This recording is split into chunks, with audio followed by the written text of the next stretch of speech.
చెప్తారని అంటే కనుక నిత్యం ఇది స్మరణ చేసి 9 రోజులు స్మరణ చేసి ఈ పచ్చడిని సేవించిన వారికి వజ్రదేహాన్ని కలిగి ఉంటారు. వాడికి ఉన్న సర్వ అరిష్టాలని వాడే తొలగించుకోగలుగుతాడు. అంతటి తెలివి వస్తుందిట.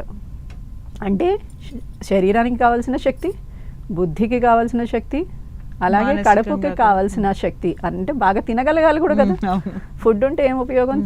మనకి ఏమంటారు, బాగా కండగలగాడే మనిషి అని అంటారు కదా. మనకి కండలే లేవు ఈ మధ్యకాలంలో. అందరం డైట్లలో ఉంటున్నాం. సో అలాంటిది తిన్నా జీర్ణం చేసుకునే శక్తి ఇస్తాడట. అందుకని ఈ ఉగాది పచ్చడిని 9 రోజులు సేవించాలని మనకి శాస్త్రం చెప్తుంది. ఓకే. ఒకవేళ ఆ రోజు పూజ చేయడం కుదరకపోతే, కొంతమంది హాస్పిటల్స్లో కొంతమంది ప్రయాణాలు చేస్తూ అలా ఉంటారు కదా, వాళ్ళు ఏం చేయాలి మ్యామ్? వీలైనంత వరకు ఎక్కడ ఉన్నా సరే మనకి నామస్మరణ విశేషమైనది కలియుగంలో. నేను బయట ఎక్కడైనా ప్రయాణం చేస్తూ ఉండొచ్చు, లేకపోతే ఎవరికైనా చాలా అరిష్ట స్థితి ఉండి హాస్పిటలైజ్ అవ్వచ్చు, ఎవరైనా చనిపోయే స్థితిలో ఉండి కూడా వీళ్ళు చేయలేకపోవచ్చు, ఎందుకంటే అందరు ప్రెషర్లో ఉంటారు.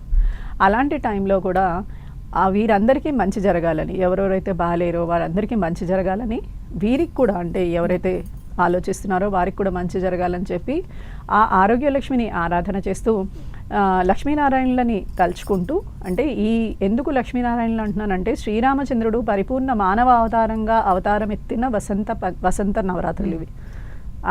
అందుకని ఆయన గర్భనవరాత్రులను చేస్తారు ఆయన కోసం. అందుకని ఆయనని గనక స్మరణ చేసుకుంటే, ఆయనను చూస్తే చాలా ఆహ్లాదంగా ఉంటుంది.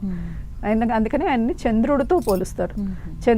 చంద్రుడిని చూస్తే ఎంత మనకి సౌమ్యంగా ఆనందంగా కనిపిస్తుందో అలాగా ఆయనను చూస్తే ఆనందంగా కనిపిస్తుంట. అందుకని ఆయన్ని స్మరణ చేసుకుని వీలైతే శ్రీరామ రామ రామేతి రమే రామే మనోరమే సహస్రనామ తత్తుల్యం రామనామ వరాననే అని ఆ రామచంద్రుడిని సహస్రనామాలు తలుచుకున్న విధంగా ఇది పఠిస్తే చాలుట సహస్రనామ పఠనం చేసిన ఫలితం వస్తుంది. అలా తలుచుకుని ఇది నా వల్ల కాదు, ఇది నాకు గుర్తులేదు అంటే హరే రామ రామ రామ హరే హరే, హరే కృష్ణ కృష్ణ కృష్ణ హరే హరే. యుగపురుషుడైన కృష్ణ పరమాత్ముడిని, అలాగే పరమాత్ముడైన రామచంద్రుడిని ఇద్దరిని కనుక తలుచుకున్నా కూడా వీరికి కష్టాలు దరిచేరు, వాళ్ళకున్న ప్రాబ్లమ్స్ అన్నీ పోతాయి. ఆఖరికి మరణశయ్యపైన ఉన్నవారికి ముక్తి కలుగుతుంది. అందుకని ఇది పఠనం చేసి వారి అనారోగ్యం నుంచి కూడా మనం వారిని బయటికి తీసుకురావచ్చు. ఇదంతా మంచి ఉత్తమమైన మార్గం.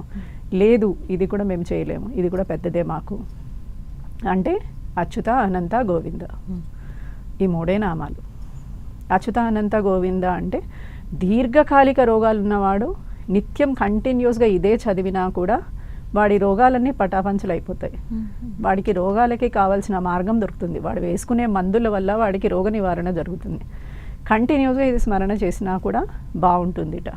అలా ఉగాది నాడు మనం ఒక సంకల్పంగా పెట్టుకుని చేసుకున్నా కూడా అనారోగ్యంతో ఉన్న ఈతి బాధలతో ఉన్న వారికి కూడా ఇది మంచి జీవితాన్ని ప్రసాదిస్తుంది అన్నమాట. అలా